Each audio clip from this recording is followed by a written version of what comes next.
This is one of those episodes you're really going to want to listen to. I was recently in the United Kingdom, and I felt it was urgent that I sit down with Rupert Lowe. Rupert is a member of Parliament. He's also the founder of Restore Britain, which is an effort quite parallel to Rescue the Republic, which I co-founded here in the US. In this episode, we discuss the state of the West, the state of Britain, and we also talk about the rape gang report, which was released only a day or two after we recorded this episode. Huge bombshell news today. The rape gang inquiry report has just been published in full. That report is now, of course, on everyone's mind because it suggests that more than 200,000 girls and young women were systematically raped in Britain, and that those rapes were then covered up by the British government. This scandal reveals how the collapse of Western values and the corruption of our systems are all tied together, and the consequences are ghastly. So have a listen and see what you think. Hey folks, welcome to the DarkHorse podcast Inside Rail. I have the true honor of sitting with Rupert Lowe, who is a member of the British Parliament and the leader of the Restore Britain, what was a movement and is now a party. Rupert, welcome to DarkHorse. Thank you, Bret. I'm glad you've survived doing battle with Great Western Railways on your way down here. Yes, well, there were some self-inflicted wounds along the way. So my audience is largely not going to be familiar with you. Those that are familiar are likely to have seen on social media several months back an announcement that you did about the need to restore Britain. And I will tell you, I wasn't aware of you before I saw that announcement. And when I did see it, it resonated with me very strongly. As you may or may not know, I have been part of a movement to defend the West. The version of it that we have is called Rescue the Republic. And when I heard you speak about Restore Britain, really the themes are very much the same. Something seems to be attacking the characteristics that make the West special. It looks increasingly deliberate, and for those who understand the role that the West plays, it's a very frightening turn of events. So thank you for making the time to talk to me about it. How do you see what is happening to Britain and to the larger West? Well, look, as you've seen today, I'm accused of basically being a neo-Nazi. Well, I've given you a book on our family company. I run multiple family businesses. We employ multiple staff. I guess a bit like you, I was brought up in an era when everything did work. I think the war had been won. I was born in 1957. The war had been won. We had fought 2 world wars in relatively quick succession, and I think people respected peace. As we know, freedom is a very fragile commodity. And I think what's happened is the post-war generation, who arguably played a small part in winning the war, the generation that won the war was really, in my view, the First World War and the Second World War generation who fought, most of whom have now died, sadly. The next generation, I think, got the benefit of that, and they've taken their eye off the ball. Now, you're quite right. I think if we watch what the hands are doing, not what the mouths are saying, we've seen both, well, particularly Britain, Europe, and arguably to a lesser extent the US, whether you're protected by your constitution, which I have the highest regard for the founding fathers, even if a lot of it was founded on our own 1688 Bill of Rights, 1689 Bill of Rights.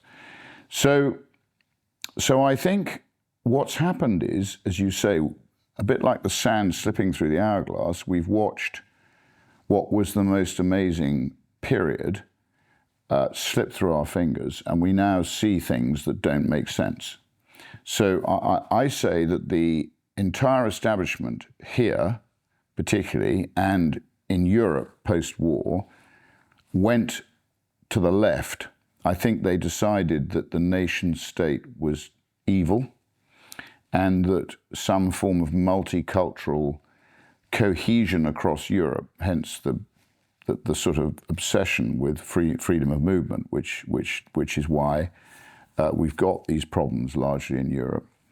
Equally, our government passed various acts which enabled mass immigration in waves, which culminated really in the Tony Blair government, which I think was the root cause of most of it.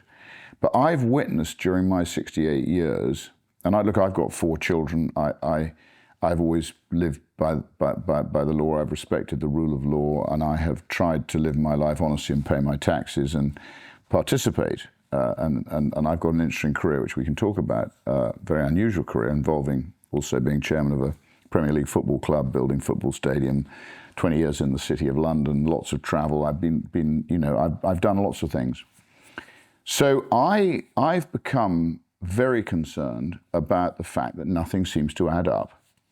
And if you've got the context that I was brought up in, and you saw beer and sandwiches in number 10 with the trade unions when they were too powerful, to the Thatcher Revolution, where arguably it may have gone too far the other way, and there was too much individualism, and you saw in the late 80s, you saw a big revival in church going, particularly sort of evangelical church going, because when people, I think, become obsessed with money, they lose sight of what their life is all about, and they then seek something.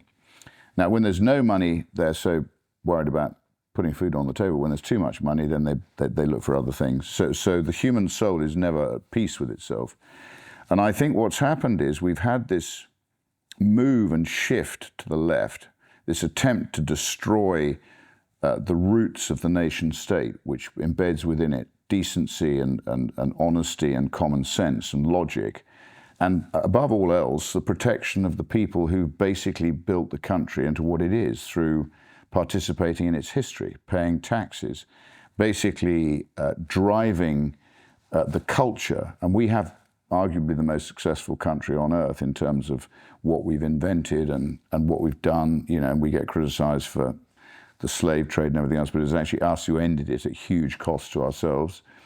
But we've got this it's almost a sort of cancer which is eating away at the soul of Anglo-Saxon economies and countries. And it's almost by design. And again, I know you've played a big part in this COVID nonsense, which I also fought hard against and lost many friends as a result of. But again, that was suspiciously, to me, an era where I felt that I'd lost control of my life. I felt that things didn't make sense, that the state was taking control of my life. And I'm probably like you, very much an Austrian school economist. I hate the state and I love the individual. And I watch the state make bad decisions and I watch the individual make good decisions. And I wonder why it is that we continue to march down the sort of route of statism, which has historically always failed almost every civilization that's embraced it. And the most recent example being the USSR, whereas I always say, to survive in the USSR, you had to be a good liar, and you had to avoid making any decisions which might mean that you either lost your position or your head. So look, I like you, I am very concerned. Hence, at 68, I mean, people say to me, "Why are you doing this? You're rich enough to go and live your life and do different things." Well, I have 4 children. I've been married for over 40 years, and I think I'd be doing less than my duty if I literally just went and lived a bacchanalian existence, traveling around the world, having fun and indulging myself, which is what a lot of my friends do. You all may have heard me talk about this before. I've had the most maddening experience with allopathic medicine. I've had no issues with sexual health through my life. But in my 50s, I started to notice a pattern, just frankly, a lack of morning wood. And I was a little alarmed by it. And in light of dropping testosterone levels and all, I thought I'd get a doctor to check me out. But in going to the doctor, you find yourself immediately pushed into tests to see if your testosterone is, quote, normal. If your testosterone is normal, as mine is, they don't want to do anything for you. And when you push them, they decide that what you're trying to tell them is about erectile dysfunction, which is not true in my case. So what's a person to do? Well, I checked out a number of things. I tried freeze-dried beetroot, which works okay, but is really hard on your guts. I tried nitric oxide, actually works okay, but it's not a miracle. And then we were contacted by Marsmen. Marsmen makes a product that elevates testosterone naturally. It doesn't contain any testosterone, but it contains 5 natural ingredients, and you take it over the course of 90 days. They say you won't feel anything for the first month. That was not my experience at all. 2 weeks, unambiguous change. And I'm probably 70, 75 days in at this point. And wow, it's really good stuff. If you are confronting dropping testosterone levels or other indications that something might be up, I recommend Marsmen. Here is what it looks like. Comes in 3 of these tubes, super cool packaging. And you just take it after a meal and do so every day, and there you go. So for a limited time, our listeners get 50% off for life, plus free shipping and 3 free gifts at mengotomars.com. That's mengotomars.com for 50% off and 3 free gifts when you check out. After you purchase, they will ask you where you heard about them. Please support our show and tell them DarkHorse sent you. Our second sponsor for this episode is Puori. Puori makes a wide array of supplements and powders, from vitamin C and magnesium to creatine and protein powders. What makes Puori different is how clean and pure all of their products are. All of them. Let's focus on Puori's grass-fed whey protein powder, which was named Best Overall by Vogue US and Cleanest Protein by Wired. Our 20-year-old son, Toby, agrees. He's been making protein-enriched smoothies for years now and has had a hard time finding a protein powder he liked. About Puori's protein powder, he says, "This is the best of all the ones I've tried. It's smooth going down and full of great whey protein." Puori's grass-fed whey protein powder is not just nutritious, it's clean. A significant fraction of protein powders on the market contain lead in amounts that are known to be dangerous. Not only is Puori protein powder free of lead, it also delivers a whopping 21 grams of whey protein in each serving and is free of GMOs, pesticides, and exogenous hormones. Whether you're looking for magnesium or a multivitamin, collagen, or protein powder, you can't go wrong with Puori. Use code DARKHORSE at puori.com/darkhorse to get 32% off your first Puori grass-fed whey protein order when you start a subscription. In addition, you get a free premium shaker bottle on your first subscription order. Go to puori.com/darkhorse and use the code DARKHORSE at checkout for this limited offer. Well, I do think there is a longer conversation to be had about the tension between left and right. And I will say my position, I come from the left. My position has evolved quite a lot. I do think there is a shared responsibility for the present collapse.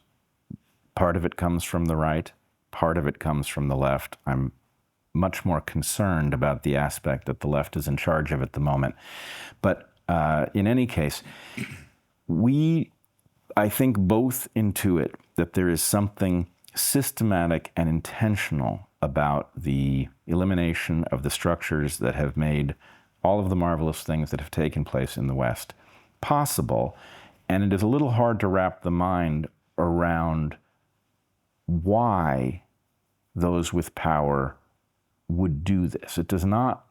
Yes, I can imagine that they might have short-term objectives, but long-term, it appears to be the killing of the goose that lays the golden eggs, and it is hard to imagine that they will produce a replacement that even serves their interest, whoever they might be.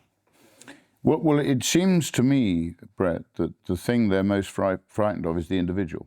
We talked before this interview about Elon Musk, who's criticized now for being the first trillionaire. Well, why can't we celebrate his success? He's been the most successful entrepreneur on earth. He has created, by buying X, a free speech platform, which to some extent, I think, has challenged this malignancy which you're talking about. And I agree with you. I think, and I don't consider myself either left or right. I just think I'm founded on common sense. The problem is we've been dragged so far to the left that anyone who just expresses common sense is considered to be far right. And that is bizarre. And even today, you've seen in the papers, we're being attacked because we've got supposedly neo-Nazi supporters. Well, I don't know of any party that does an audit of its membership. And at the end of the day, I think if you have those misguided people making decisions within your party, that's one argument, which I think merits discussion.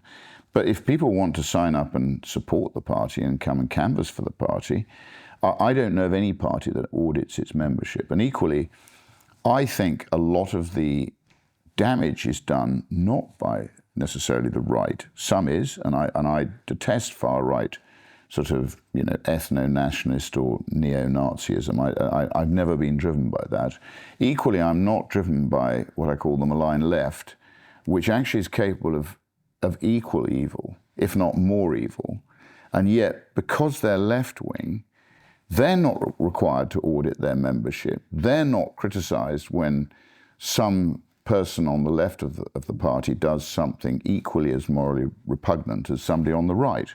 So you've got this almost, left is good and right is bad. And what happens is we've been dragged so far to the left in this country by obviously Tony Blair originally. So Thatcher left us with a hugely good legacy in terms of economically we were incredibly sound. We had very little national debt.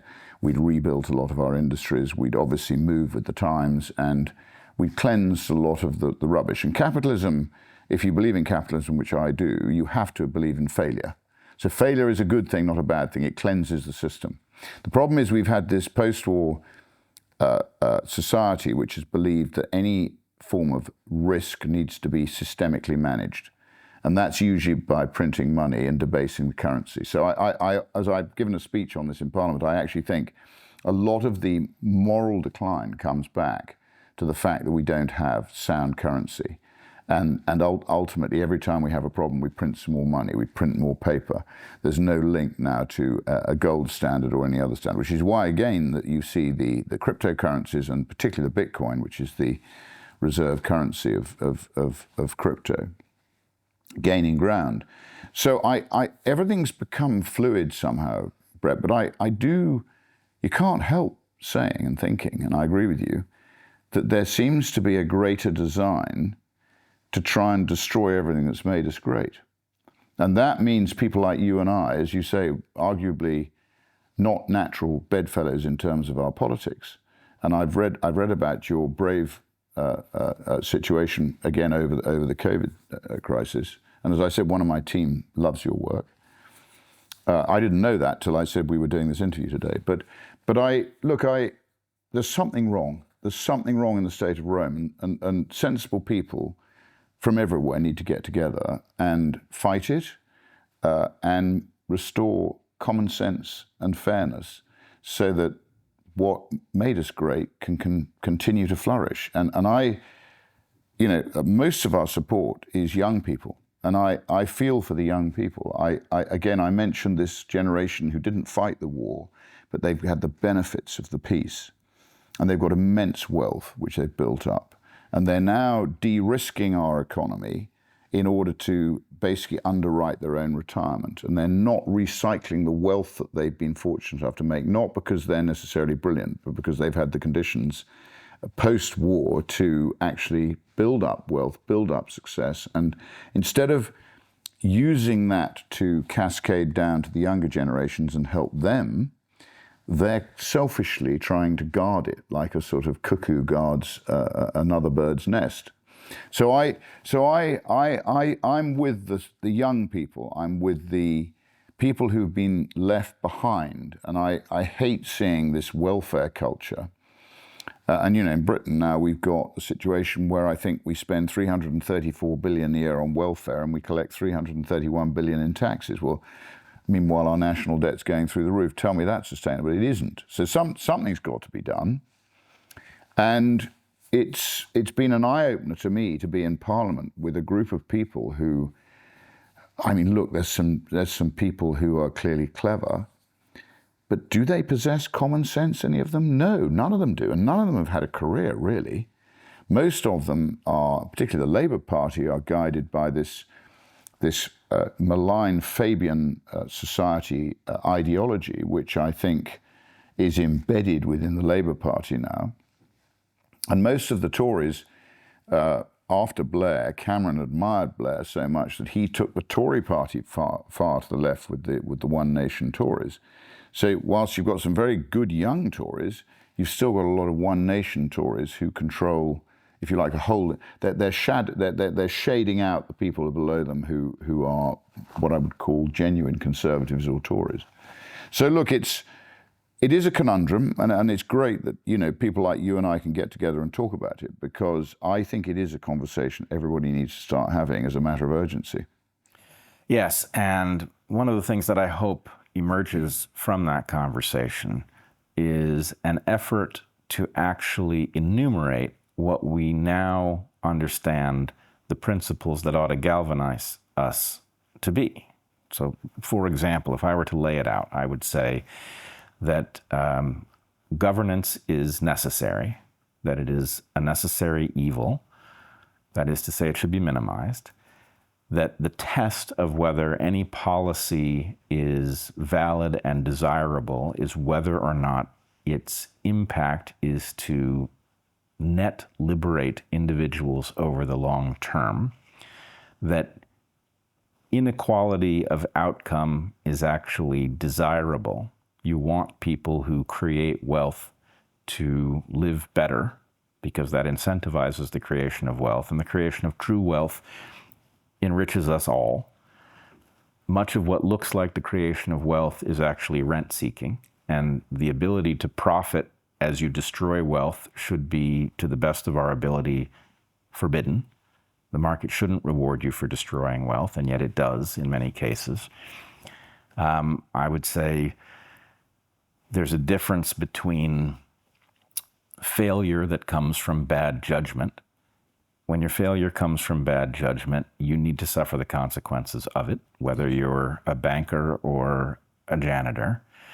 But when we face true random bad luck, a tumor that comes from nowhere, that it's desirable to socialize the impacts of those things so that nobody suffers profoundly and we all pay our share of those random misfortunes. So anyway, I think you could list in this way what is common sense that really people like you and I should have almost no disagreement over, I would think. Well, again, to your point, that did happen, and I agree with you totally. There has to be a safety net for those people who are genuinely in need of support from society. It did happen naturally, interestingly, in Britain. In our most successful financial era, it happened by osmosis through the friendly societies, and because there is goodness in the individual. I never think there's goodness in the state. The state has no conscience, an individual does. So that's why individualism is so much more desirable than statism, I think. But I have to say, we have to question, and I think this is something I've asked myself a lot. Do you think now that we are in the hands of organized crime? That's the question I ask myself, because in this country I see illogical things happening. I see an argument to say that our judiciary is being captured, that our police force is being captured, that all of the organs of the state have been captured, and things like this unbelievable evil of the rape gangs, which is going on everywhere across Britain as we sit here speaking now, and nothing's been done about it, which is quite extraordinary when they're locking up people for social media posts on the other side of the equation. So I wonder, are we in the hands of organized crime? Are there people who put their own monetary well-being ahead of what's right and wrong? Because to your point, which I totally agree with, you have to, for that to work, we have to all start on the basis that we all share the same objectives, which is we share the objective to try and improve the operation of mankind for everybody, for the majority of people. And AI is going to make that difficult, but that is still an objective which should ultimately govern how we all get on with each other. And I've always thought your attitude towards wealth in America is better than ours, which is basically poisoned, I think, by the class system. So in America, the New World, you basically celebrate success to a far greater extent than we do. And instead of feeling jealous, people say, well, he's done well or she's done well, and I want to emulate them. Whereas here it's, oh, well, he must have done it by being dishonest, or, you know, she must have broken the rules to do it. And it's, you know, there's a dislike of people who are successful. I think we should celebrate difference. We should celebrate people who are, as you say, able, who actually improve the way in which things operate. As your Abraham Lincoln said, you don't make the poor richer by making the rich poorer. And the question is, do you believe it's the individual who should be driving the wealth creation, or do you think it's the state? Well, I'm firmly in the camp that it's always going to be the individual. And anybody who thinks it's the state doesn't understand the state. Just look at their bad decision making. I mean, in England, you know, or Britain, we've had, you know, the infected blood scandal. We've had the post office scandal. We've had the Windrush scandal. We've had COVID. We've got the rape gangs. I mean, the decision making is appalling. And what happens is then they deny until the people responsible have retired or gone, and then they admit they got it wrong. And then there's a massive scheme to recompense people who suffered. So no, the decision making is terrible. Just look at what the state does. Look at the USSR. Look at the bad decisions they made. But unfortunately, you've got a whole subculture of people now here who feed off the teat of the state. So it's in their interest to propagate statism, because they're incapable of competing in an open free market, because they know they're not competent. And I see this every week now on the Public Accounts Committee, which I sit on in Parliament, and you can watch it. It's a public taped hearing. And I see the most appalling ineptitude, the most appalling dishonesty, the most appalling lack of accountability from our civil service, because like any company, the ministers are supposed to be the board, and the civil service is supposed to be the people carrying out the instructions of the board. Well, if the board doesn't know what it's doing, the people in positions of execution basically just run riot, and that's what you've seen. So you've seen increasing numbers of them, bigger pensions, less accountability, working from home, all of the things that, I mean, some of them work from Bali, for goodness sake. You know, that's just all got to stop. But it's just a seam of dishonesty that runs through the entire country. And I think that can lead to this, what I call unhealthy relationship with organized crime. Because a bit like Italy, where you get the wealth in Milan, which is probably the richest part of Europe, the Po Valley and all that wonderful banking in Milan and things. You got vast wealth transfers down to the south of Italy, which is very poor. You get corruption. And then similarly, when a state is dishing out money, you get corruption. You get corruption from the people dishing it out, you get corruption from the people receiving it. So in the end, you undermine the whole basis of an honest, what I call Protestant society. And one of the best books I like is Max Weber, The Protestant Ethic and the Spirit of Capitalism. So look, I as I say, Austrian school economics, minimal state. You need a state, as you say, for defense, for various things, obviously the law. But we set ourselves up as this sort of scion of honest judiciary. Well, it's not. The judiciary's now become corrupt.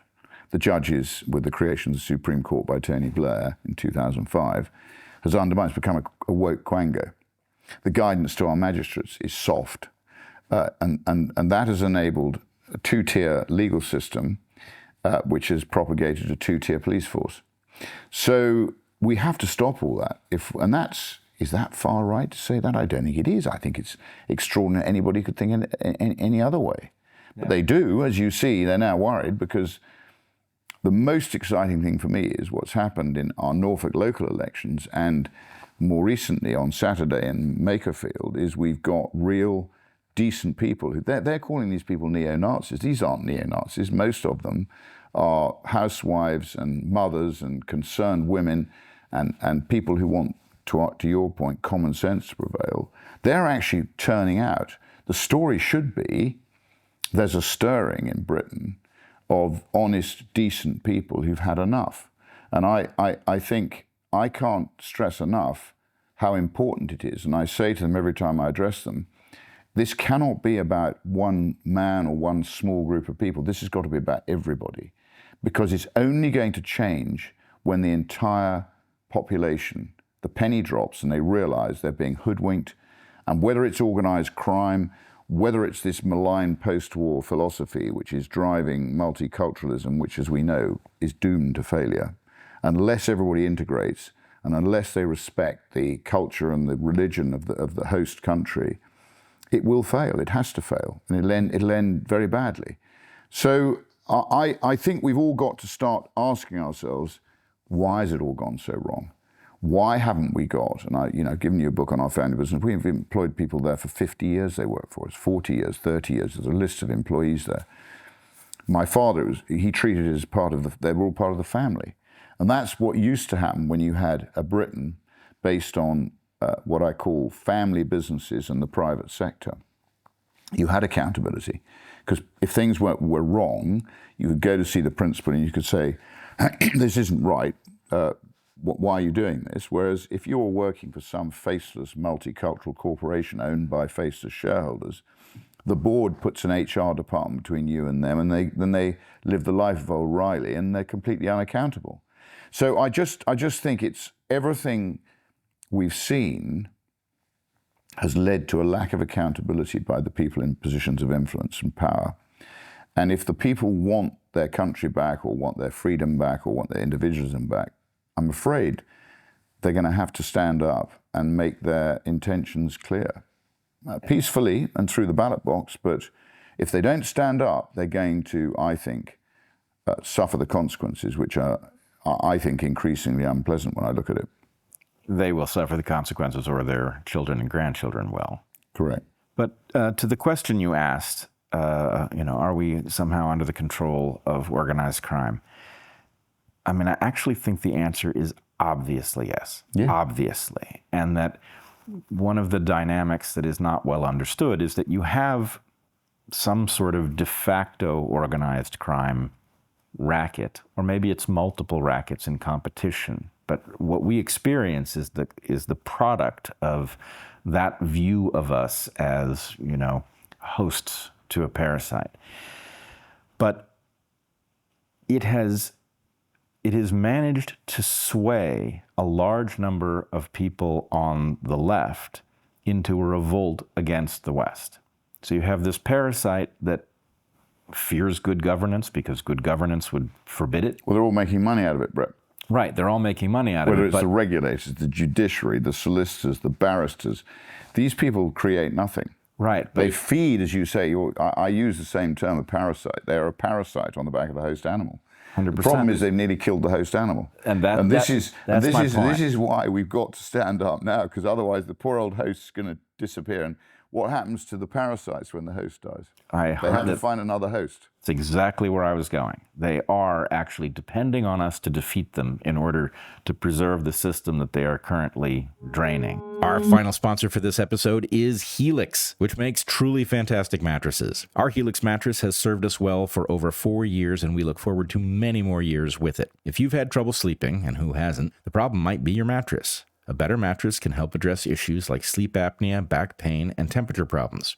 Helix makes outstanding mattresses, every one of which combines individually wrapped steel coils in the base with premium foam layers on the top, providing excellent support for your spine. Take the Helix Sleep Quiz online, and in less than 2 minutes, you'll be directed to which of their many mattresses is best for you. Once you've found your perfect mattress, you have 120 nights to try it out without any penalty. All of Helix's award-winning mattresses are made in America, fiberglass-free, and built to last. Everyone we know who has slept on a Helix mattress raves about it. Family members slept on our Helix mattress for a few nights and ordered one for themselves. Our son Zach has one in his college apartment, and he loves it too. Helix just makes fantastic mattresses. That's all there is to it. Go to helixsleep.com/darkhorse for 20% off site-wide, 25% off Luxe mattresses, and 30% off Elite mattresses. That's helixsleep.com/darkhorse for 20% off site-wide, 25% off Luxe mattresses, and 30% off Elite. Once more, helixsleep.com/darkhorse. So you and I would agree that for your average person, the answer is actually a slam dunk. It's common sense. It's right ahead of them. They have very little to be angry at their neighbors over. They need to be angry at the people who are actually literally bankrupting them, using the power of the state against them. But they don't see it because there's a narrative that the two sides have been handed about who the enemy is. And for the left, you know, you said something a few minutes ago about people who were incapable. And I think this is the perfect place to see the fault of the left and the fault of the right and how they work synergistically. So what I see in the US is a vast number of people who by the time they reach adulthood are so damaged by the bad mythology that they've been handed. But that's the educational system. 100%. So I think the 60s, you had this culture which was fed into our schools. So instead of being brought up to believe in the nation state and the history of your country and your religion, you've been undermined by an ideology which is basically a Fabian ideology, if you like. It's a garbage ideology. It leaves the people who take it on incapable of doing anything at the point they reach adulthood. Many are also so chemically damaged by poisons in the food, by pharmaceuticals, that you can imagine if you've got 10, 15% of the population that correctly understands we live in a competitive society and we have been disarmed. The things with which we might compete, we don't have control over them. So those people have no interest in preserving the system, and they've been turned into foot soldiers of whatever the organized crime racket is. Exactly. And they are attacking the West. But I think that's to our point about organized crime. That is the, if you like, the consequence of what this, as I call it, malign philosophy has done to our society. And as a result of that, you know, because again, if you've got this statism, what does statism want to do? Create more dependency on the state, and that's ultimately what they're doing. And what they've also been doing is, don't forget, they've been, as the private sector has shrunk and shrunk and shrunk, they've been taxing the private sector more and more. So those people who do care, who are decent and want to contribute, and there are still a lot of them in this country. I'm always encouraged by the innate decency of most human beings here, because there is still a relic of what happened in the past here.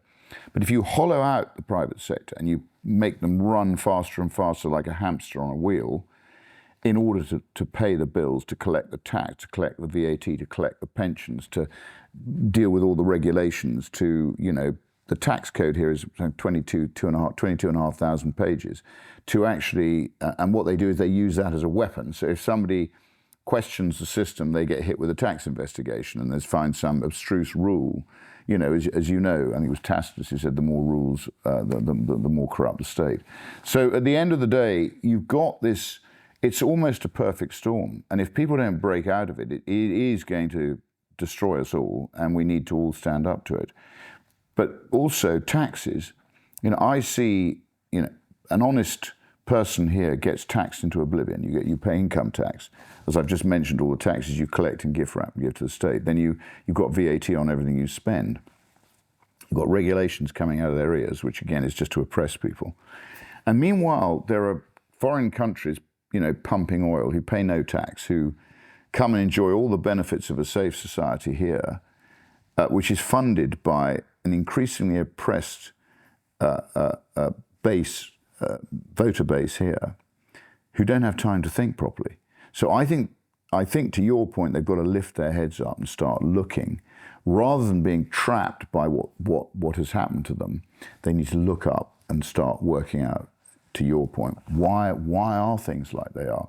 Why are the increasingly small number of enterprising people being driven into the ground by this culture of indolence, which is being fostered by the white-collar workers, who I'm hoping will be destroyed by AI. I'm hoping AI will take out most of the lawyers and the barristers and the solicitors and the judges, because the judges are corrupt here now. And it's, I think your judges have always arguably been slightly more corrupt than ours. And as you know, state by state, you have different judiciaries and different sort of protocols. Very often, the judge is a friend or of other local people, and you don't necessarily get good justice everywhere. I think you'd probably expect to get less good justice in Arkansas than you might in other parts of America. So but here now, I think we've arguably become quite corrupt, and that's what we've got to end. Well, corruption is an interesting word because, of course, it has a financial meaning, but just the simple breakdown of signal flowing through the system. Well, look at Chicago, look at Los Angeles, look at the crime, look at what's happening in parts of America where you get these Democrat mayors. The system has been corrupted as sure as if San Francisco a hard disk drive had been, had a magnet disrupt the data on it. So our system doesn't work.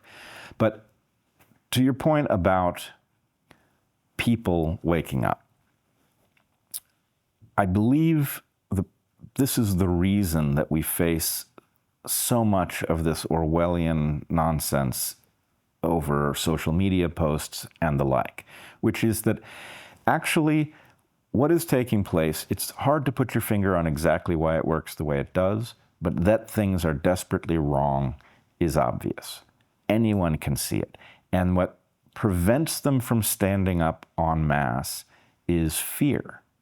They have understandable fears based on real consequences that if they, for example, acknowledge that they're listening to you, they are going to be, tarred with a stigma like that. And, I've faced the same thing. There's not a white supremacist this is quite an extraordinary headline. The only thing you can say is all publicity is good publicity. And having tried to give us nothing for 9 months and actually withdraw any form of media for us, now they're all over us like a cheap suit with headlines like this. But yeah. I think the majority of people who know me, who come to our canvassing, they know that we're not. We're normal people. And they're calling normal people neo-Nazis. That right. shows you they're worried. It does show you that they're worried, and it tells you that the right thing to be hoping for and cultivating is the courage to stare down these stigmas. Because once you realize that they are deploying these sorts of exotic accusations because they do have something to fear, that's a good sign, right? That means... Well, they do, and as I think I said earlier, that we owe a huge debt of gratitude to Elon Musk, because, as you know, my social media is now very big on all the platforms, particularly on Facebook now and X, but also on LinkedIn, on Instagram, on TikTok, all of them. And we owe that to Elon Musk because he bought Twitter for whatever it was, $44 billion. He got rid of 80% of the staff, and it now works like clockwork. But it is truly a free speech platform.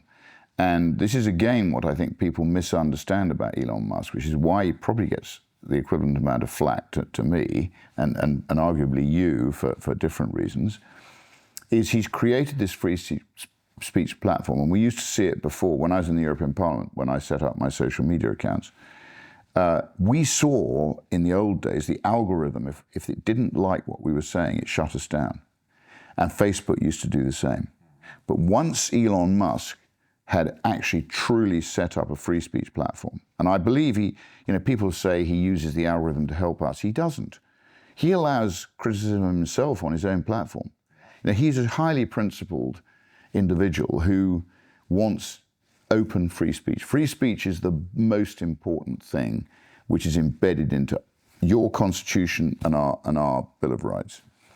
Because it means you can discuss anything, you can debate anything, you can actually raise any issue, however off the wall it is, but at least you discuss it and you get at the truth.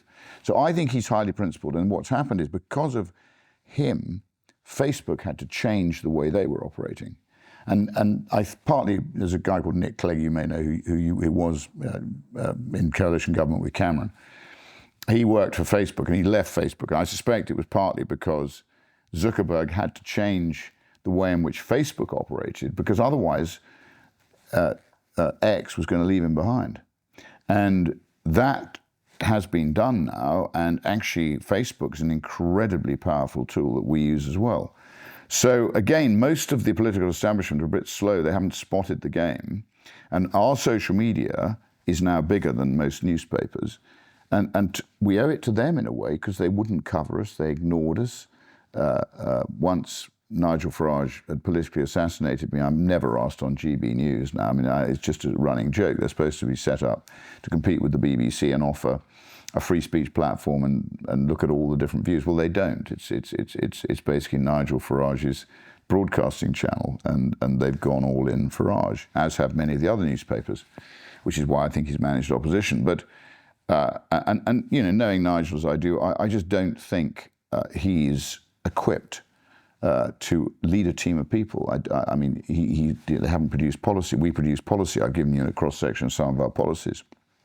We got more to come, because you can only rebuild this if you get the backing of the Democratic majority, and you then have a plan. And that was my issue with Nigel. He didn't have a plan. He hasn't got a policy plan. And you have to do it by policies, basically, which deregulate, which cut the size of the state. And as you cut the size of the state, so you cut taxes and you empower the individual. So you've got to have an economic policy. You've got to have an energy policy, which is key, which I've given you a copy of that. That's in your pack. So you can get it all off our website. And so the economic policy should be out after Makerfield, which I played a big part in writing that. But you've got to have a plan, Bret, because as I said to Nigel, if you win the election, which it looked like we were going to do when I sat down with him in December 24, I said, you've got to have a plan. If we win the election, we can't just go into this with no plan. You are fighting the Hydra. You cut one head off, 10 appear. You've got to have a plan to cut those 10 off and keep cutting them off until the Hydra dies. But if you don't have that plan, the British people will judge you harshly. Now, as I said to you earlier, I don't know if it's rescuable, but it certainly isn't rescuable if we don't all try. Not only that, the thing people don't understand is, however difficult it is to rescue it now, a year from now, it will be harder. And a year after that, much harder still. Much harder. And it won't mean nirvana. It's not going to be comfortable. No. Because when you come off printed money and you actually have to live a real life, it's a bit like withdrawing from drugs. At the end of the day, you have to have a bit of cold turkey, and you have to start doing some honest work and being honest about where you are, who you are, and what you want to achieve. And I'm not sure that our society, to your point, is that certainly a lot of people aren't equipped to do that. Well, so it could be a bit of a shock. A lot of people aren't equipped to address this as the tip of the spear. But, you know, a society can face this together. But my concern is that because organized crime is more than a metaphor here, because that's an actual description of the structures that seem to have taken power, they don't stand still. And over time, they erode the very tools that you need to oust them, so that they cannot be ousted. And, you know, in the U.S. at the moment, we are scratching our heads over just how much power is left in our electoral process. Because do you think it started, Bret, with Roosevelt undermining the 9th and 10th Amendment in order to perpetrate the New Deal, which he had to do, which again were two absolute central planks of your Constitution. And I love those founding fathers, Jefferson, Madison, Adams, all of them, Washington, they're great men. I think, again, you see, that was the first systemic intervention. And in order to do it, my view is he had to undermine the 9th and 10th Amendment, from which the federal government has grown like a weed. And as you know, there's more corruption within federal government than anything else. I mean, do you think that was the beginning of the end? Or was it the creation of the Federal Reserve? Creation of the Federal Reserve is a fair argument. But I struggle to know what the beginning was, and I start to wonder if that's even the wrong way to think about it. If, in effect, the beauty of what the Founding Fathers did was that they architected a game-theoretically stable, self-correcting structure. But it was a prototype. And over time, the gaming of that structure has reduced its balance, has reduced its self-correcting tendency. And so, the creation of the Federal Reserve, I think there's Which is a private company. Right. Quite extraordinary. Yes. Well, what exactly it is not so clear, but it's certainly not a public entity in the way most people imagine. Bailing out LTCM in '99, offshore company bailed out by the US taxpayer. I thought that was quite extraordinary. If that isn't dishonest, I don't know what is. Well, we could be here all day listing examples of things that don't smell right in this regard. There's also the question of whether or not what happened in 1963 was a coup, and whether or not the thing that took power in 1963 ever surrendered it. So, well, that would be the military complex, probably, wouldn't it? If anybody was responsible for that appalling assassination, that would be the military. The military-industrial complex? Correct. Right, so anyway, we're sort of grappling with describing a structure. Where does the truth lie? Right. This is the problem. We don't know. But it is apparently true that we still retain some power at the ballot box. I think it would be fair to say that something has developed the capacity to put its thumb on the scales of our elections. Therefore, in order to defeat the structure that has the power to put its thumb on the scales, you have to win by a significant margin. I agree. It's not the way the system is supposed to function at all, but nonetheless, that's the reality. Well, in Norfolk, when we won the council elections the other day, you could have halved all of our votes and we'd still have won.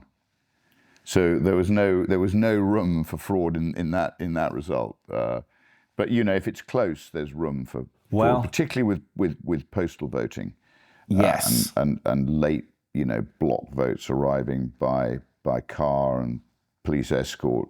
It's open to complete abuse. Not even just postal voting, but we've been looking at the Spencer Pratt's defeat in the LA mayoral race.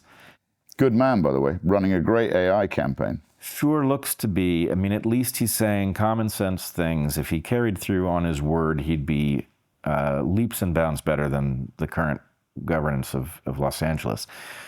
But of course, he's now just failed to get to the runoff in an election that doesn't make much sense in terms of, the difference between the mail-in ballots and the ballots that were counted day of. And one thing, I would say, if you look at the elections in California at the moment, and it's true also in Oregon and Washington, the other blue states, it's hard to prove fraud or rigging, but it's easy to see that it's there. You can't prove it. So you sniff dirty work at the crossroads. You can detect it, but I think the strongest piece of evidence that what we're detecting is actually real is that the structure of the elections themselves invites fraud, and it invites fraud that would disproportionately serve the dominant party. So the dominant party has used its power to make elections that make it very hard to dislodge, even when the public is livid. Well, our policy is to effectively only allow postal votes on a very limited basis to those in the armed services and those who are terminally ill. Otherwise, it's one man, one woman, one vote in the polling booth. That's the only way that it can work.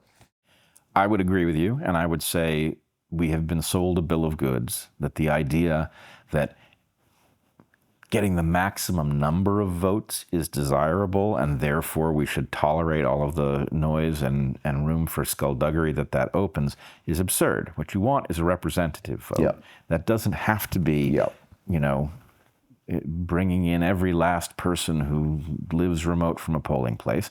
And that what I remember, what you will certainly remember as well, is that the way it used to be in the US, for example, the military voted absentee because they had to. A few people who would be traveling during an election managed to get an absentee vote, but it wasn't enough votes to sway very many elections. In general, people voted at their polling place on the day of. Which is how it should be. Which is how it should be. It means, A, there's no confusion about who is winning. Did something happen in the week during which people are voting that caused their opinion to flip? And actually, if you look at the legality of voting here, the people who constructed the system did see the scope for electoral fraud. And there are actually quite a lot of protections for sealing boxes from polling booths and polling stations. Where the fraud comes in, to your point, is always the postal vote. Right. It's always the postal vote. Always the postal vote. Which neutralizes the best protection the public ever had for the sanctity of its elections, which was exit polls. Correct. We can't conduct an exit poll when people are voting by mail, and that's by design. If you had exit polls, then if something funny happens, you know it happened because you can detect it in the difference between what was measured as people left the polls and what was recorded officially. Yeah. So the point is, there's a reason that we have elections in which you can't have an exit poll and we don't have them. And the only reason that you would want that is if you did want the opportunity to commit fraud. So, and it's the same, the only argument for not requiring proof of citizenship and ID at the time of voting, the only argument for it is that you want a lot of people who shouldn't be voting to be able to do it. So again, you can't prove it with the evidence. Statistically anomalous things happen sometimes, but you can prove that somebody built this system to be vulnerable to fraud, and the only people who would have done that are people who were interested in having the opportunity to commit fraud. In controlling the outcome. Yeah. So that brings me back to the other point, which is as difficult as it is to face rescuing the West, restoring Britain, rescuing the Republic, as difficult as it is, it's not getting easier, it's getting harder by the year because the illegitimate powers that have taken control use that power to reduce their exposed surface area. And that's why it's so important, I think, for people to listen to this, to stare down these stigmas. Yes. We've had 3 days of this now. Right. Well, sure. Honest, decent people turning out to canvass in Makerfield, we get this. I mean, the story is Britain is stirring. Good people are stirring.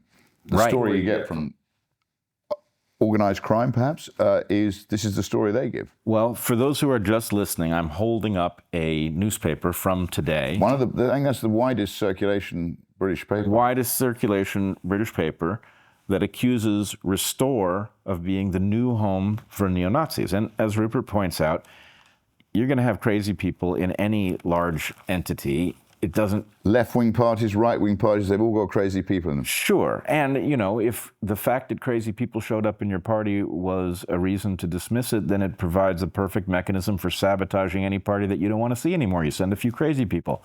So anyway, the point is, look, I've been accused of being a white supremacist. I'm not a white supremacist. It was always absurd, but it scared people away. And the point is, look, yes, if you start listening to Rupert, they're going to call you names, really ugly ones. But it's your responsibility to say, you know what, there's no merit in that accusation. Prove it, right? Just stare it down. And if you stare it down, your neighbor's going to see that they have to stare it down as well. And the point is, the courage to stare it down is contagious. The more people who call their bluff, the less this stuff works. Well, we're seeing this, Bret, actually, with our rape gang inquiry. So the root cause of the rape gang inquiry was this fear of being called a racist, which, again, I think was part of the plot. So racism, being a racist, was used, and it was throughout the entire sort of cultural revolution of the 60s, 70s. Racism, those who were propagating multiculturalism, they had to sort of spread this racist thesis. And there was no doubt that probably in the early days there was a bit of racism. I actually think Britain is the least racist place on earth now, and I hold to that. But the genesis of the rape gang was that rape gang is evil. It's just pure evil. It's been going on. It's going on for 30, 40, 50 years. And the American public is much less aware of this story than you are here. Can you explain? Well, this is basically the mass grooming and abuse of white working class English girls by largely Pakistani Muslims, mainly from one part of Pakistan called Mirpur. And this goes to the bloc vote, it goes to the postal vote we were talking about earlier. So Labour, the Labour Party largely, but the Tories didn't do enough about it when they were in power, but the Labour Party has put power ahead of right and wrong. So you've had, and the fear of being called a racist by almost every state body has meant that they weren't prepared to look into this in the way they should have done. And that has effectively allowed this evil to propagate. And Labour continue to refuse, they refused a national inquiry. They've now said they're having a national inquiry as a result of what we've done. We've had 20,000 people who've crowdfunded a rape gang inquiry, which we've held. We had 2-week hearings, 2 of the worst weeks of my life. We heard some absolutely horrific testimony. And a lot of this goes back to the tensions, really. A lot of it's down to Islam and the way in which Islam teaches its followers that they are superior to other religions. And as you know, if you ever, during these crusades, if you lost a battle to Saladin, you had 2 choices. You either converted to Islam or they killed you. And it's not dissimilar to that. And we go into all the reasons, and I urge everybody to read our report. It's 200 pages of, I think it's fascinating, even though my wonderful team has done it with the help of a superb barrister called Graham Smith. We held the hearings properly. We've done it with the backing of these 20,000 concerned people here. So it's a big issue here. And a lot of it has been hushed up because it's in working class communities rather than the mainstream wanting it. So these people who call me a neo-Nazi have allowed, this is a national newspaper, have allowed this evil to continue for, as I say, 30, 40, 50 years on an increasing scale. And it's been allowed because people are frightened of being called racist, to your earlier point. And not only that, you've ended up with the creation of Sharia courts. Now we have, I think, 85 Sharia courts, which is quite extraordinary. How can you have Sharia courts? Well, you tell me, Bret. This is a country with our laws. And as I say, I'm very happy for people to come here and integrate. These people aren't integrating. They're living their sort of almost tribal lives. They're sort of... They're like sort of probably we were 1,000 years ago with sort of family loyalties and community loyalties, which trump every other race. So in the end, you get all sorts of dishonesty. But again, our state has not been prepared to deal with this. But how can you have a Sharia court in Great Britain? How does that even work? You have 85. I think it's 85. I'm right in saying 85 Sharia courts here. What does that mean? It is bizarre. It is like a parallel legal system. So are these courts that are set up by communities that are operating outside of the British legal system? They have to go. We're quite public about it. We cannot have it.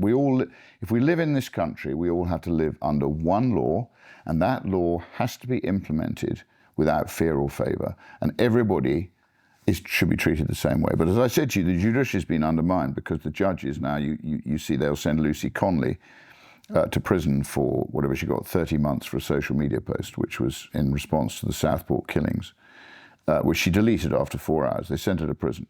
And then you get sort of a Pakistani Muslim rapist who will get off with 3 years for raping girls on the basis that the judge says their culture has a different view to how you should treat white working class English girls to the way in which a white man has it. Well, I'm sorry, that doesn't work for me. We have to have one rule for everybody. Equal protection. You cannot have 2-tier policing or 2-tier legal system. It's just wrong. The backbench book guidance for magistrates has gone incredibly soft. So again, it's not all the police's fault because the police, when they do bring these cases, very often the magistrates don't dispense justice. They let the criminals off. And this goes to our point about organised crime. I mean, why would you want to live in a society, or why indeed is there a society which rewards criminality and punishes those people who live their lives honestly, which is what's happening. And what does that do and if you to the express future? your concern about what's happening You're on social media, you can go to prison. And look at today. Response: ban social media for under 16s, right? Yeah. Well, they've just given 16, or they're proposing to give 16-year-olds the vote, right? And now they're banning social media for under 16. So the very place where all these people should be getting the information and having the online debate on free speech platforms, they're taking that away. Why? Because that means they can indoctrinate them at school. And again, I've been talking to more and more parents here, and we have this ability to home educate. So I advise as many people as possible, if you've got the qualifications, don't allow your child into this misguided education system which doesn't teach people, as you said, common sense or logic or fairness or history. It basically, it's an Orwellian sort of, almost brainwashing exercise to, and a lot of young people don't know their history. And then when they do know their history, they go, well, how was I taught that? So I think a lot of parents are now home educating their children with some justification. And that's not just state schools, that's what we call, in art, is, we have public schools. A lot of them have gone woke. And to give you an example, I did a speech to the Etonian Debating Society, about 200 young Etonians, which is one of our top private schools, along with Harrow and Radley, where I went. And I was asked by Jacob Rees-Mogg's son to speak there. And the school attempted to stop me speaking on the basis that I was far right, to your newspaper heading. But the credit to the boys fought back and said, it's our debating society, and we want him to come and speak. And in the end, I spoke to about 200 of them. We had a wonderful evening, I had dinner with them. But this is a private school, but it's got a woke headmaster. And again, these philosophies which you or I would totally disagree with, and you were much more embedded into the educational system than I've ever been. I mean, when I was brought up by in my schools. I went to the Dragon School in Oxford. Some of my teachers had worked on the Japanese prisoner railway line in Burma, places like that, and they'd suffered tremendous deprivation. Many of them died young, but they really believed in freedom, individualism, in freedom of speech, in freedom of expression. They were really good people. So I would have absolutely no hesitation in my children going to a school like that. Today, would I be happy my children are being properly educated? I mean, the Dragon School. I was in a house called Gunga Din. I don't know if you've read Rudyard Kipling, but Rudyard Kipling, in my view, is not remotely racist. Ultimately, it was a house called Gunga Din. Anyway, the Dragon School considered Rudyard Kipling to be racist. And so I fought back against it. We used to give money to the Dragon School. We've stopped it now. And they changed the name of that house to Dragon House on the basis that Rudyard Kipling was a racist. Well, I'm sorry, he wasn't a racist. And the whole sort of weird philosophy that you and I have been talking about, which is now permeated throughout all our schools, is creating people who don't know the truth. And when people don't know the truth, that's the danger. So a lot of them have got a lot of learning to do if they're going to be able to make good decisions for themselves because they've been brainwashed by some form of Orwellian state, which is creating this dependency culture. I want to talk to you about my Cabbie this morning. In London? Yeah. So I got into my... We've got a lot of support with the Cabbies. Well, I asked my Cabbie about you. I wanted to see what he would say. I do a lot of talking to people who have no idea who I am, and... Cabbies know the game. They're on the ball. They do. But when I mentioned your name, he said, "Oh, wow, he's really far right." And I said, "Really? What makes you say that?" And he, hemmed and hawed a little bit. And then when it became clear that I actually found what you were saying reasonable, he became much more forthcoming about his openness to what you have to say. So anyway, the picture I'm getting, and Did he charge you for the ride? He did charge me for the ride. I've had several cabbies who refuse to take my money recently, and credit to them. And I've even had friends who say they know me and they've had a free ride. Now, I'd say most of the cabbies are pretty sound, and they've had to suffer Sadiq Khan. Right. They've had to suffer, who, by the way, is a denier that rape gangs are happening in London, which we know they are. Again, he is, in my view, the most horrific individual. I can't understand how Londoners keep electing him as Mayor of London. I mean, he's done untold damage to London. And the city I used to know and love, which was the safest, best place in the world to be, where everybody wanted to be, is now unsafe. You know, I've had people try to take my phone off me. You know, it is now, you know, I call it Sadiq Khan's war zone. So, but the cabbies, I'm sorry you didn't get a free ride. No, I was glad to pay for it, actually. But what I want to get at is this. First of all, there's something eerie for me coming to London, because London is suffering the exact same fate as Los Angeles, San Francisco, Portland, Seattle, Vancouver. They're all the same. It's not an accident that they're all the same. It's a playbook.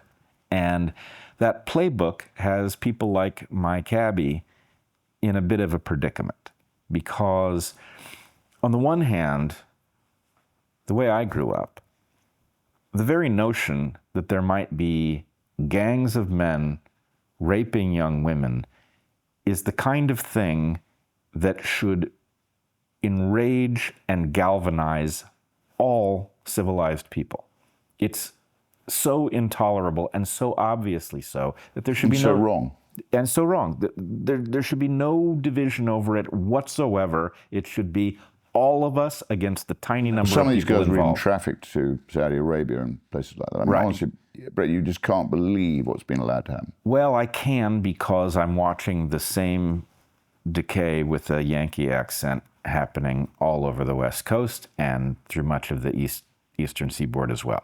So the point is, how could it possibly be that a civilization that as recent as a couple of decades ago had basic common sense can confront something so obviously evil as organized rape gangs and not know what to think about it? Well, the answer is that when you think the obvious thing about it, which is that that is evil and intolerable and nobody should disagree, then the point is, the specter of racism looms its ugly head. And you think, what? I'm against the rape of innocent young women. Why is that racist? Why is that racist? Aren't you the racist for claiming that my opposing the rape of young women is racist? I mean, so it's almost unbelievable when you boil it down. Right. The point is, the only literature that I'm aware of that properly captures the absurdity of it is Orwell. Yeah, and for a reason. Well, there are a lot of Napoleon the Pigs about, aren't there, nowadays? Well, that's just the thing. When I read Orwell as a younger man, I thought, this is great, but it's a little over the top, right? It's absurd. It's too obvious.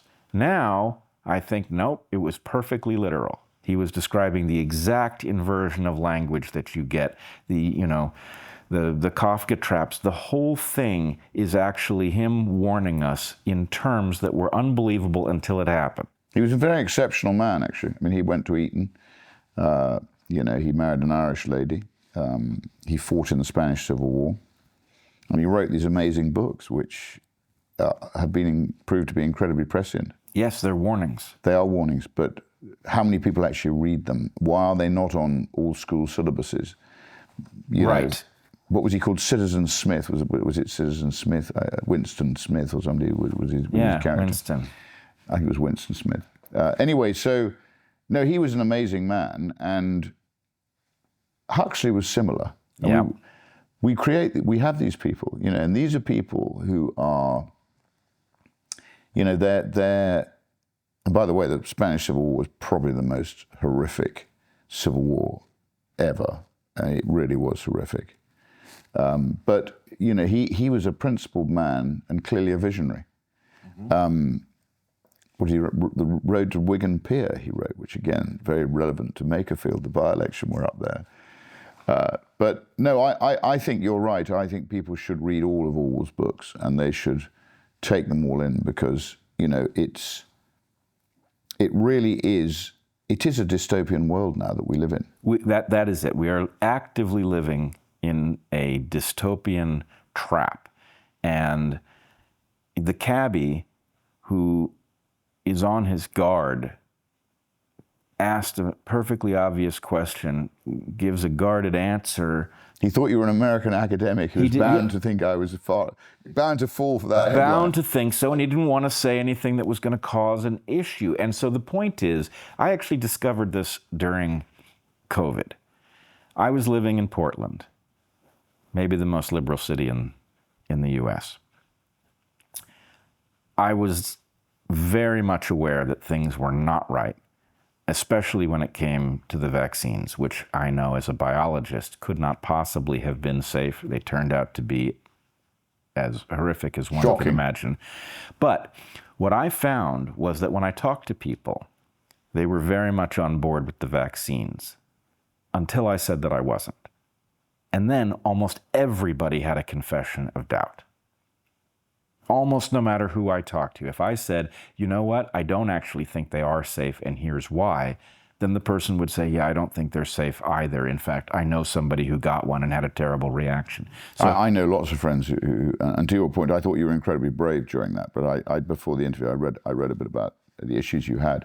And I had similar issues here, but I think here, I'm not sure the majority of people did question the vaccines. I think they have this view that modern medicine is good, and to question it is bad. Right, but and we got very much brainwashed by something called the nudge team, again, which is Orwellian. You know, how dare the state have something called the nudge team to nudge people and brainwash them? I mean, that is shocking. But there was a nudge team. And I lost friends over the COVID issue because I'm not vaccinated. I wouldn't touch that stuff. You know, I had COVID in the European Parliament. I had COVID again here after Cheltenham. COVID's a cold. So I was innately mistrusting of the vaccine. I'd already had the illness, and my body would have built up natural antibodies because it was a man-made virus without any shadow of a doubt. True. Quite why they developed it, I don't know. But the vaccines, in my view, and I've seen my friends have myocarditis, you know, they've had strokes, these are perfectly fit people. And the state's in denial. And you know, I think it's a classic example. It's not denial. Bad decision making. They do not want anyone to talk about it. We have an MP in Parliament, or ex-MP in Parliament, called Andrew Bridgen, who I know. Like you, you know, he's very knowledgeable. I think he studied medicine or some form of virology at that's the postman at Nottingham University, and he stood up and spoke about this in Parliament, and he got ostracised. He made a perfectly reasonable statement, which Rishi Sunak actually ostracised him for, and he got kicked out of the Tory party, and he's been vilified. And again, he accuses the government of vote rigging in his North West Leicestershire constituency. So, I mean, look, they don't want to have the discussion. I suspect, to my point earlier, in 10 years' time, when all these people who made these decisions have retired, maybe they'll admit it and maybe they'll set up a proper compensation. Well, we don't have time. We have to But it's going to affect everybody for years to come. Of course, and I think addressing the crimes of COVID is probably the top priority. But I wanted to use the lesson of what was true during COVID in order to understand the predicament now. Why can a society not agree that rape gangs is just simply evil and has to be addressed at any cost?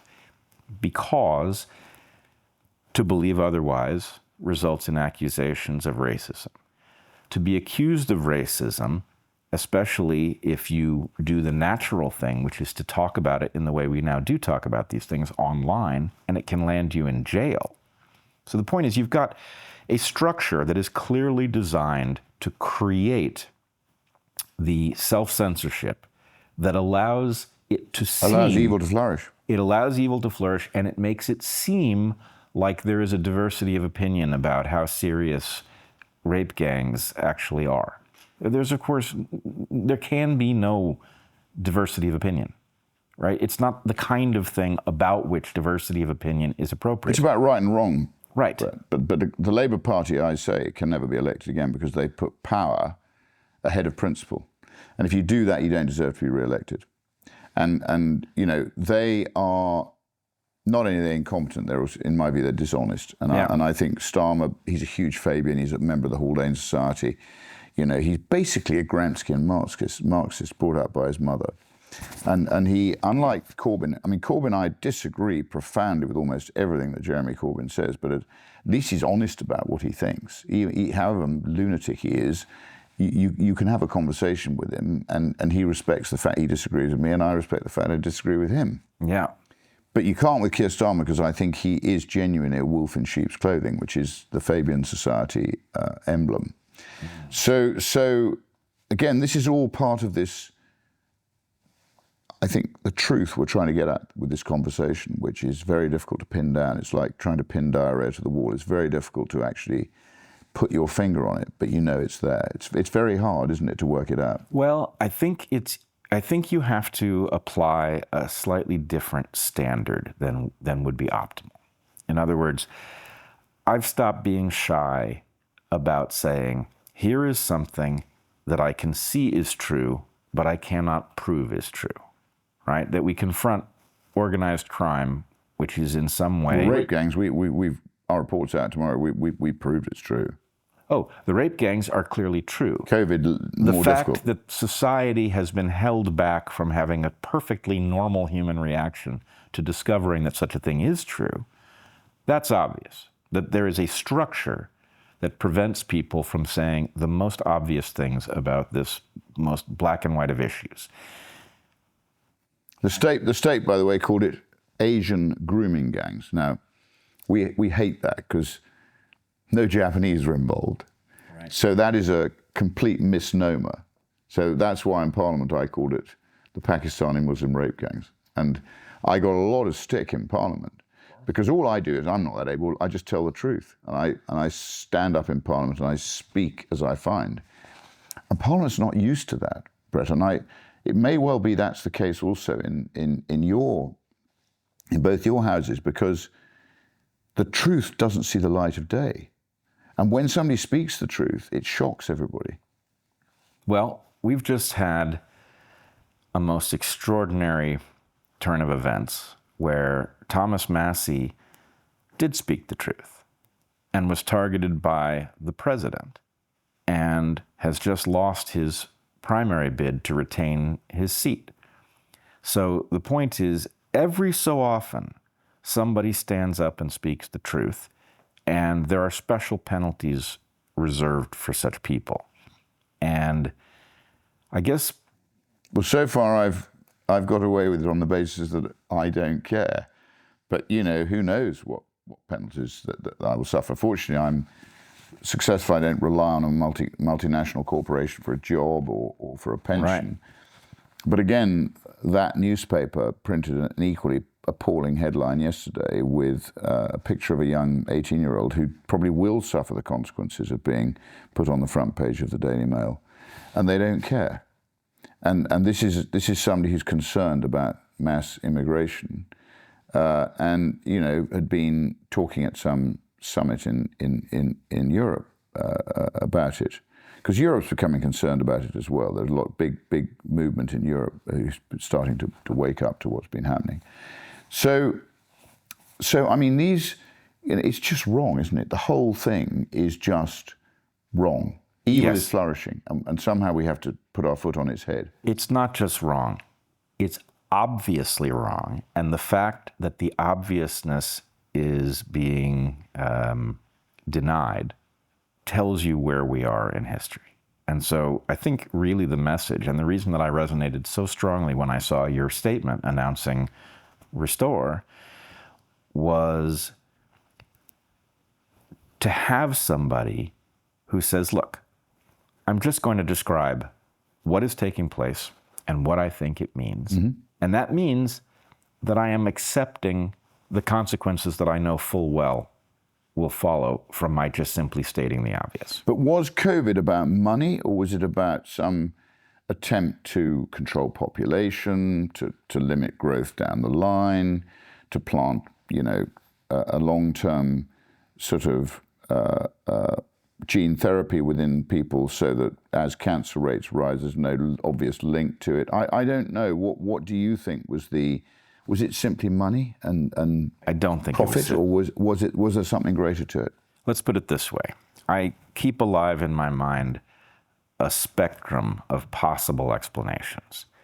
The best possible explanation, the least horrifying, is that a psychopathic pharma industry decided that the mRNA platform was the ultimate cash cow, that they didn't care how many people died as a result of their plan, and that they used an existing emergency to speed that platform past safety testing that the platform itself could never have gotten through under normal circumstances. Which they did. Right. That's the best. And some of them made a lot of money. A lot of money was made, and the number of mRNA shots that are headed our way is, if people understood it, they would know why we have to actually adjudicate the crimes of COVID. But again, that's the best case scenario based on what we are certain of at this point. There are much darker possibilities here. One is that both the virus and the vaccine are stochastically life-shortening, that someone may have decided to solve the problem of governmental commitments by effectively culling the elderly and the vulnerable before they became costly. You know, we had a case of the government releasing infected patients into care homes. A bit like I say, sending the, Francis Drake sent the fire ships into the Armada. They literally released them. This is Hancock and this woman, Amanda Pritchard, released them into the care homes. And a lot of the care homes were then ravaged with COVID. Yes, they were. Now, there's a question about whether that was done in order to jack up the numbers of COVID victims, in order to make the pandemic, the so-called pandemic, more terrifying than it actually was. Don't know. But then... It's too big to think that they would be that evil. But in order to make, I'll tell you what they did here to make the numbers look bigger, was they said if you died of COVID, you didn't have to have an autopsy. So it was much easier for the medical profession to sign off that it was a COVID death. Well, there were 100 tricks that they used to increase the number of apparent deaths. I mean, people were, dying of midazolam and morphine, who knows, was that killing them? Ventilators. Ventilators, was that killing them? Midazolam and morphine, where does the truth lie again? It's very difficult to say. There was a tremendous amount done to inflate the numbers of seeming COVID victims. But I will also say there's one, at the other end of the spectrum from this was just, nakedly about profit. There's the very troubling fact that the mRNA COVID shots, if you got 2 or more of them, they triggered the production of a class of antibody that actually turns down immunity rather than up. Now, the problem with that is, A, we now know that the virus and, by extension, the shots were part of a bioweapons program, dual-use research. Can I just ask, is that true for so if you have 2 gene therapies, which is the Pfizer and the Moderna, is it true if you had the AstraZeneca and then you had a Pfizer, would that trigger the same response? Because one's a viral vector drug, isn't it? Well, yeah, adenovirus vectored. I do not believe the adenovirus vectored shot triggers the same response. But of course... But it did cause some damage. Oh, a lot of damage. There were quite a number of injured people, though I think it was less damaging than the mRNA. But in any case, the production of this IgG4 antibody class creates the hazard that if somebody wanted to bioengineer another virus and put the spike protein on it just as a flag, they could trigger the immune systems of anybody who had that shot to turn themselves down. So in other words, you've got bioweapons scientists who delivered a shot that causes all of the people who got it to be more vulnerable to a future engineered pathogen. Was that an accident? I don't know. It seems strange. You'd hope not, wouldn't you, Bret? I would hope it was an accident, but I can't convince myself that it was. Because basically the point is they have solved one of the problems that bioweapons manufacturers have never been able to solve before, which is to have a dangerous pathogen for which you have a population that is not vulnerable. The problem is, instead of doing it the way you classically think you would do it, which is to provide a vaccine that creates immunity, they provided a vaccine that creates vulnerability. That is a very strange thing for them to have accomplished in the inverse by accident. And the other thing that's not clear, it's clearly a man-made virus, but was it genuine a Chinese error escaping from the Wuhan lab? Why were they fiddling around with all these dangerous viruses, or was it part of this bigger scheme that you're talking of? Well, which would really test one's belief in the way in which we're governed. I worry about it all, because clearly the virus was an American product. Was that American product then actually sent to China, and did it leak from the Wuhan Institute by accident? Was this released on the Wuhan Institute's doorstep in order to pin their fingerprints to it? And the one thing that worries me about that interpretation is that the Chinese behaved guilty. If the Chinese were innocent, if it was dropped on Wuhan's doorstep, you would have expected them to say, hey, wait a minute, why don't you come in and take a look at our freezers? This isn't our virus. But they didn't. So anyway, one has to be... Where's the truth lie? We don't know, but I would say you have to keep open a spectrum of possibilities. And to your point earlier, I wouldn't put any of it past them. We're dealing with people who are clearly perfectly comfortable causing human deaths of innocent people. What else they're capable of, I couldn't say. Well, Rupert Lowe, it has been a real pleasure talking to you. I am greatly heartened to discover common sense here on the other side of the pond. And I hope that what people will take from this discussion is that the time to stand up is now. What seems to be obviously happening in front of you really is obviously happening, and it's not your responsibility to prove it. Simply logically putting together the structure is good enough. And anyway, I wonder if you have anything you want to say in closing. Well, I just hope that enough people wake up before it's too late, because as you said, the longer it goes on, the more damage that's going to be done. It may be too late anyway, but we've got to try. And I'm encouraged by how many people are coming to help us. I don't think that's ever been seen in British political history before.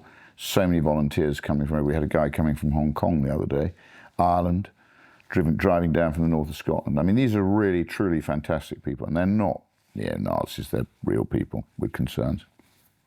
So you got the bit about my political career earlier on. We've got that, I think, covered. But I'm a great believer in an accountable nation state, which basically is paternal in the way in which it looks after its people, and particularly the people who live in a law-abiding way, who pay their taxes, and who are responsible for basically what the country is. And I can't ever get my mind around why or how, unless there was an ulterior motive, why our establishment in Europe and particularly in our country here would have thought that multiculturalism was a good idea for the stability of their own nation.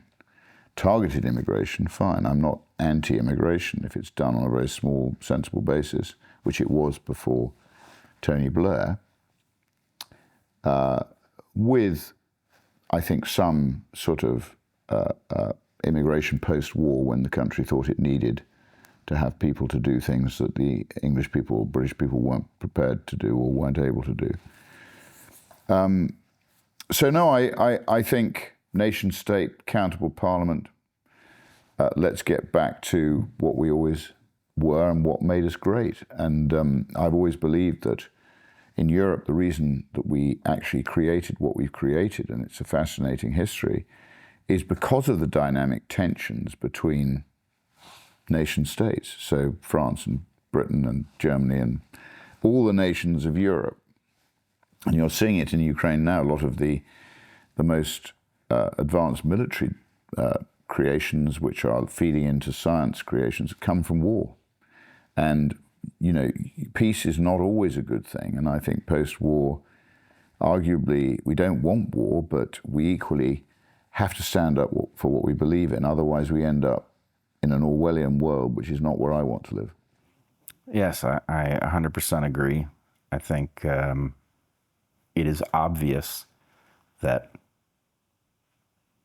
when immigration is desirable, you should never invite anyone into your society who doesn't aspire to join it, who doesn't like it. They must fully Right. integrate. That's the point. They have to want to be part of it. That's a prerequisite to Respect your culture, respect your religion, respect your laws, and come here and live in peace. Right, and there's nothing racist about noticing that we dropped that standard and it has not done good things for your nation or mine. No. I think your constitution has to some extent protected you. But then ours could be our savior because, as you know, the British Constitution is unwritten. Right. And that gives you arguably more power than the checks and balances that were put in by those great men. Well, ours is hanging by a thread, but in light of that, I think the message is clear. The time is now. People with common sense need to come together and they need to stare down the stigmas and join forces. Common sense is the key, isn't it? It is. All right, well, thank you for doing what you're doing. Pleasure. I really appreciate Good it. to see you. Thanks for coming down, Bret.